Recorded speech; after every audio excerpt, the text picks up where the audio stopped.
नमस्कार दोस्तों, आप सभी का बहुत बहुत स्वागत है आपके और हमारे यूट्यूब चैनल बनस एजुकेशन पॉइंट पर।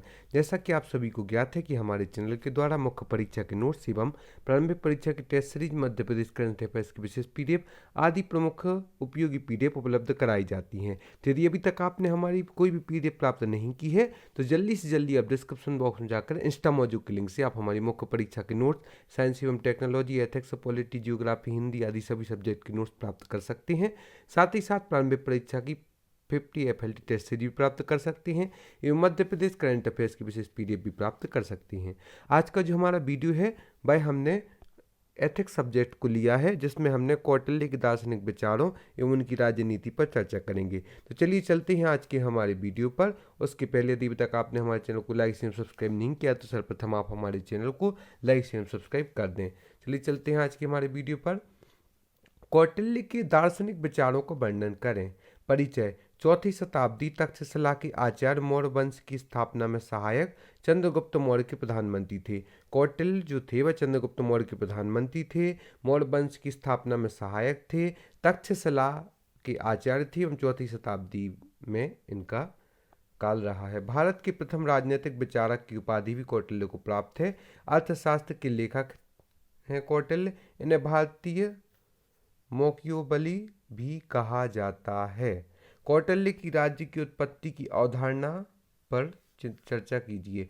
कौटिल्य के अनुसार राज्य की उत्पत्ति सामयिक समझौते का परिणाम थी। मत्स्य न्याय की स्थिति से निपटने के लिए सामाजिक समझौते के आधार पर मनु को राजा बनाया गया। उन्हें अपनी उपज का 1/6 भाग दिया। बदले में राजा ने उनकी सुरक्षा और कल्याण का उत्तरदायित्व ग्रहण किया। कौटिल्य का सप्तांग सिद्धांत का वर्णन करो। यह बहुत ही इंपॉर्टेंट प्रश्न है कि कौटिल्य के सप्तांग सिद्धांत का वर्णन कीजिए। कौटिल्य के अनुसार राज्य शरीर की तरह ही एक अवयवी संस्था है। इसके 7 अंग हैं। फर्स्ट राजा, यह सर्वोपरि और सर्वाधिक महत्वपूर्ण अंग है। इसकी तुलना शरीर में सिर से की गई है। राजा जो कि एक सर्वोपरि होता है और सर्वाधिक महत्वपूर्ण अंग है और इसकी तुलना सिर से की गई है। राजा का कार्य लोकहित में शासन करना होता है। दूसरा है अमात्य। यह एक प्रकार के मंत्री हैं जो राजा को शासन व प्रशासन में सहयोग देते हैं। इनकी तुलना आंख से की गई है। अमात्य की तुलना आंख से की गई। जनपद की तुलना जंघा से की गई है। शक्तिशाली राज्य की स्थापना के लिए विशाल और प्राकृतिक संसाधनों से युक्त जनपद होनी चाहिए। दुर्ग। कोष और सेना सुरक्षित रखी जाती है। 4 प्रकार के दुर्गों का वर्णन किया है। दुर्गों की तुलना बांह से की है।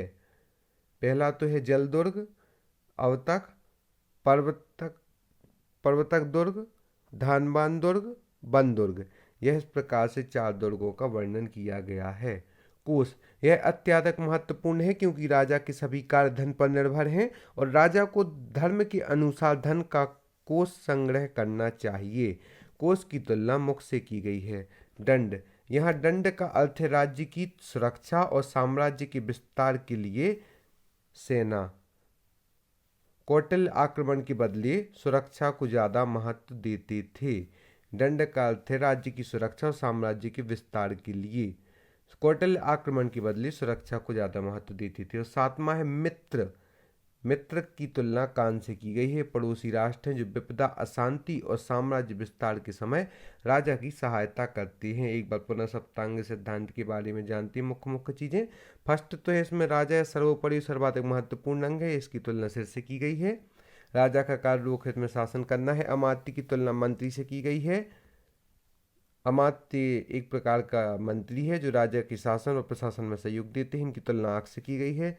जनपद की तुलना जंगा से की गई है। शक्तिशाली राज्य की स्थापना के लिए विशाल और प्राकृतिक संसाधनों से युक्त जनपद होनी चाहिए। दुर्ग, कोष और सेना सुरक्षित रखी जाती है। 4 प्रकार के दुर्गों का भी वर्णन किया गया है। इसकी तुलना बांह से की गई है। अवदक, पर्वत दुर्ग, धानबान दुर्ग, वन दुर्ग और इसे जल दुर्ग भी कहते हैं अवदक को। कोष। यह अत्यधिक महत्वपूर्ण है क्योंकि राजा के सभी कार्य धन पर निर्भर हैं और राजा को धर्म के अनुसार धन का कोष का संग्रह करना चाहिए। कोष की तुलना मुख से की गई है। दंड। यह दंड का अर्थ है राज्य की सुरक्षा और साम्राज्य के विस्तार के लिए सेना। कौटिल्य आक्रमण के बदले सुरक्षा को ज्यादा महत्व देते थे। मित्र। कान। ये पड़ोसी राष्ट्र हैं जो विपदा, अशांति और साम्राज्य विस्तार को समय राजा की सहायता करती हैं। मूल्यांकन। सप्तांग सिद्धांत समकालीन परिस्थितियों का परिणाम थी। राजा के गुणों को निर्धारित करके और लोक कल्याणकारी कार्यों को प्रेरित करके इस सिद्धांत ने लोक कल्याणकारी राज्य की स्थापना कर दी है। कौटिल्य की विदेश नीति के तत्व। कौटिल्य ने विदेश नीति के 4 तत्व बताए हैं। पहला मंडल सिद्धांत, दूसरा विदेश नीति, तीसरा चतुर्गुण्य, चौथा राजदूत। तो इसके 4 हैं प्रमुख। पहला मंडल सिद्धांत, दूसरा विदेश नीति, तीसरा चतुर्गुण्य, चौथा है राजदूत। कौटिल्य का मंडल सिद्धांत के बारे में वर्णन कीजिए। राजा का उद्देश्य राज्य की सुरक्षा और विस्तार है। इस कल्पना को चरितार्थ करने के लिए कौटिल्य ने मंडल सिद्धांत दिया था। चलिए चलते हैं, हम कुछ और इम्पोर्टेंट टॉपिकों को देखेंगे। उसके पहले हम आपको पुनः एक जानकारी दे दें कि आप हमें फेसबुक पर, यूट्यूब पर, इंस्टाग्राम पर, टेलीग्राम पर ही फॉलो कर सकते हैं और साथ ही साथ टेलीग्राम पर आप हमें हमारी कुछ भी ज्वाइन कर सकते हैं और हमारी साथ ही साथ महत्वपूर्ण जानकारियों को भी आप प्राप्त कर सकते हैं। और यदि अभी तक आपने हमारे नोट्स प्राप्त नहीं किए हैं तो आप डिस्क्रिप्शन बॉक्स में जाकर इंस्टा मौजूद के लिंक से हमारी मुख्य परीक्षा के नोट्स, प्रारंभिक परीक्षा की टेस्ट सीरीज, साथ ही साथ आप हमारी मध्य प्रदेश करंट अफेयर्स की विशेष पीडीएफ जो कि तैयार की गई है उसे भी आप प्राप्त कर सकती हैं और साथ ही साथ यूनिट 10 की पीडीएफ भी आप प्राप्त कर सकती हैं हमसे। चलिए चलते हैं, बढ़ते हैं, हम आगे के प्रश्नों की ओर देखते हैं। उनमें से कुछ प्रमुख प्रश्न है।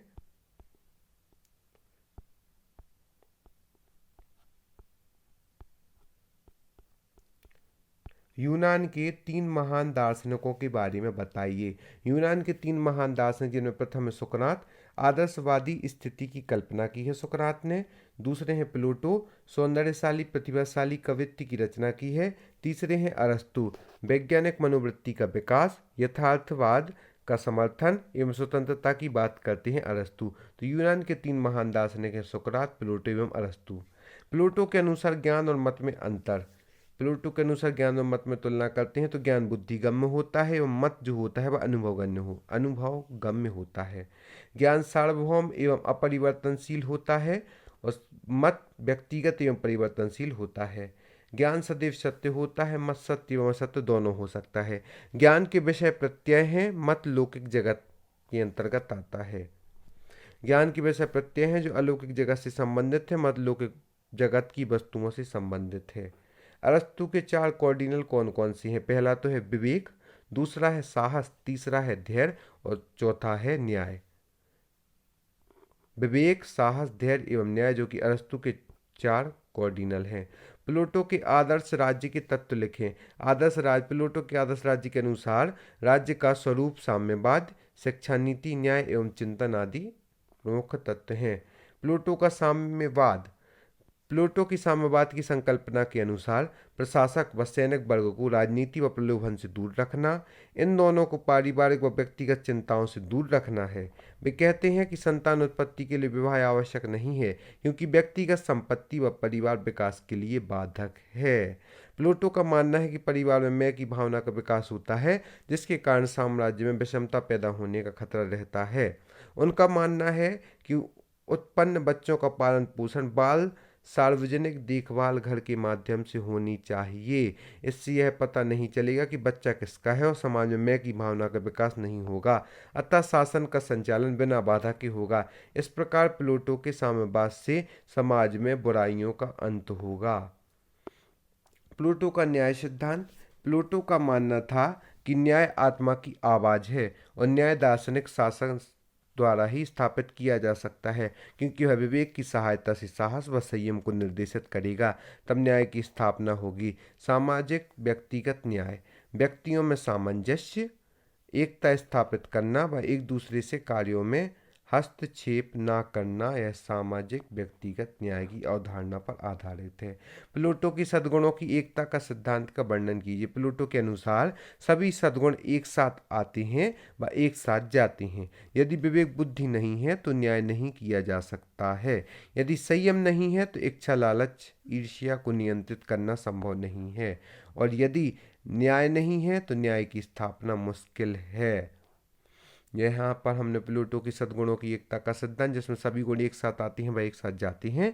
यदि विवेक बुद्धि नहीं है तो न्याय नहीं किया जा सकता है। यदि संयम नहीं है तो इच्छा लालच ईर्ष्या को नियंत्रित करना संभव नहीं है। यदि न्याय नहीं है तो न्याय की स्थापना मुश्किल है। और साथ ही साथ प्लेटो का न्याय सिद्धांत, प्लेटो का मानना था कि न्याय आत्मा की आवाज है और न्याय दार्शनिक शासक द्वारा ही स्थापित किया जा सकता है, क्योंकि वह विवेक की सहायता से साहस व संयम को निर्देशित करेगा, तब न्याय की स्थापना होगी। सामाजिक व्यक्तिगत न्याय, व्यक्तियों में सामंजस्य, और दूसरा है एकता स्थापित करना व एक दूसरे के कार्यों में हस्तक्षेप ना करना। प्लेटो का साम्यवाद के बारे में भी हमने जाना। प्लेटो की साम्यवाद की संकल्पना के अनुसार प्रशासक व सैनिक वर्ग को राजनीति और प्रलोभन से दूर रखना, इन दोनों को पारिवारिक व व्यक्तिगत चिंताओं से दूर रखना है। वे कहते हैं कि संतान की उत्पत्ति के लिए विवाह आवश्यक नहीं है, क्योंकि व्यक्तिगत संपत्ति और परिवार विकास के लिए बाधक हैं। प्लेटो का मानना है कि परिवार में की भावना का विकास होता है, जिसके कारण साम्राज्य में विषमता पैदा होती है।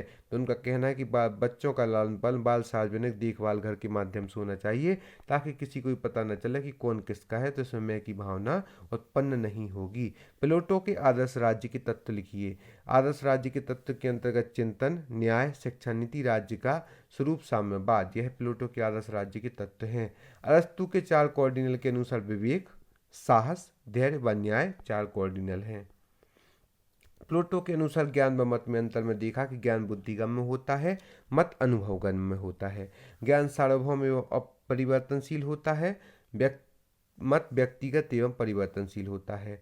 ज्ञान सदैव सत्य होता है, मत सत्य या असत्य दोनों हो सकता है।